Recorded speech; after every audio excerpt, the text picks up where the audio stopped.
to the slip, where the South sings.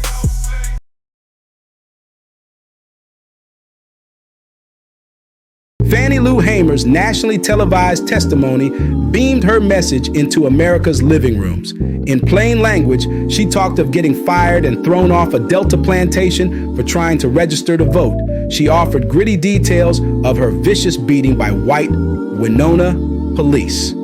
Hamer challenged party leaders to uphold America's commitment to equality under the law.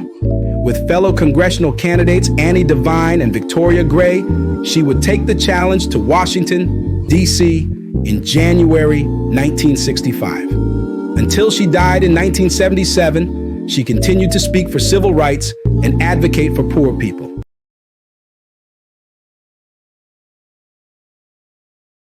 Before James Brown's funky drummer and the funky bass of Parliament Funkadelic, there was this little-known funk band from the Deep South in Jackson, Mississippi that made one of the first major contributions to hip-hop music. The band was named Freedom, and their contributions to hip-hop and R&B continues to this day.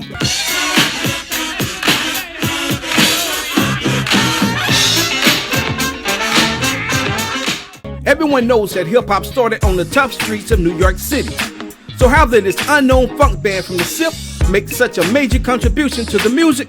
Well, here is how the story goes. In the mid to late 1970s, Jackson was home to the region's hotbed of funk music. In a crowded field of talented bands, Freedom rose above the rest, with their tight rhythm sections, sonic boom horns, and the charisma of their lead singer, Joe Leslie Short. The original band members met while they were students at Jackson State University. Victor Mason on drums, Caleb Armstrong guitars, and Ray Smith on bass.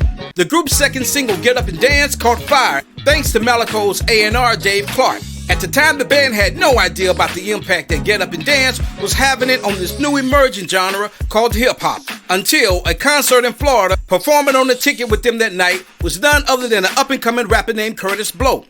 Blow's manager at that time was Russell Simmons. Malaco, they wasn't having that issue.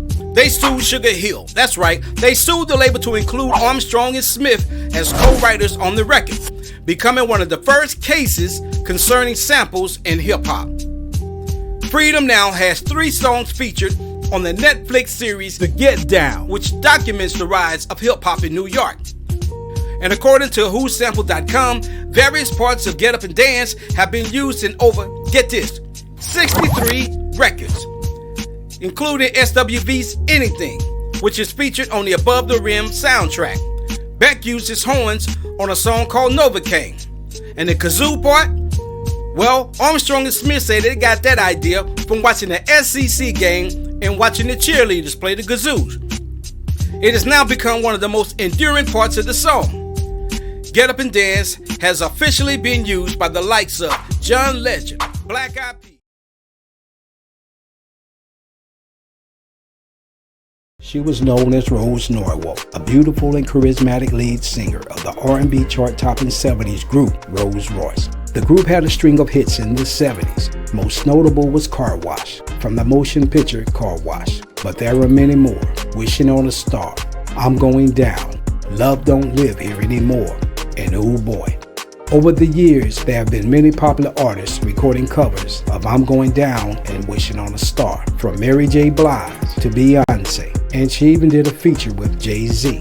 But little is known about the life of Rose Norwalk before the fortune and fame. Where did she come from? How did she get a start singing? In this video, I intend to shed light on the backstory of Gwen Dickey, the original lead singer of Rolls Royce. Rose Norwalk was born Gwen Dickey on December 1st, 1953, in the small coastal town of Biloxi, Mississippi.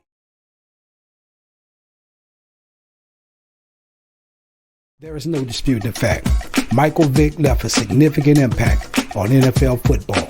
However, a decade before Vick's rise, there was another trailblazer who revolutionized the quarterback position in college sports, leaving a lasting mark in NCAA history. This incredible individual achieved an NCAA record that remains unbroken to this day. He led his team to victory against the mighty Alabama Crimson Tide, breaking their 57-game winning streak and handing them their very first feet on their home soil since 1963. The story I'm about to share is centered around a true legend from the SIP who paved the way for the dual threat quarterback. Being a black quarterback leading a predominantly white high school in the Deep South during the late 70s was rare. Even more remarkable was his journey as a black quarterback leading a major college team in Mississippi. Reggie Collier's achievements make him exceptional on so many levels. Those who know.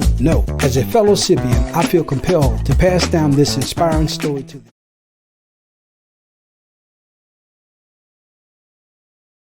Lusia Harris is considered to be one of the pioneers of women's basketball.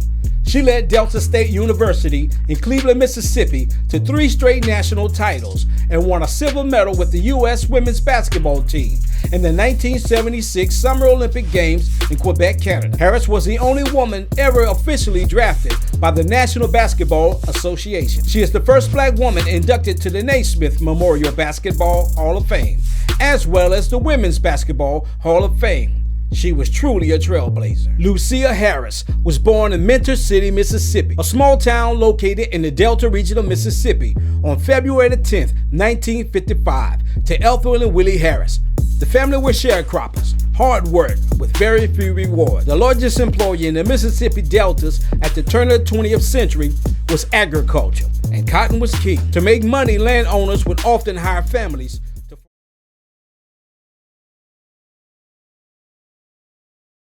In the heart of the Mississippi Delta, Arthur Big Boy Crudup strummed the blues, unknowingly laying the groundwork for rock and roll. Though his songs fueled the rise of legends like Elvis Presley, Crudup's life told a different story, one of creativity, exploitation, and resilience. This is the untold journey of a man whose music shaped a movement, yet left him picking crops in obscurity. Arthur Big Boy Crudup, the Mississippi blues man whose song That's All Right helped ignite the rock and roll revolution, spent his later years far from the fame his music created. Exploited by the industry, his story reflects the struggles of many black artists whose groundbreaking contributions were overshadowed by hardship. Arthur Big Boy Crudup passed away March 28, 1974, leaving behind one of the starkest accounts of artist exploitation in the 20th century. Welcome to the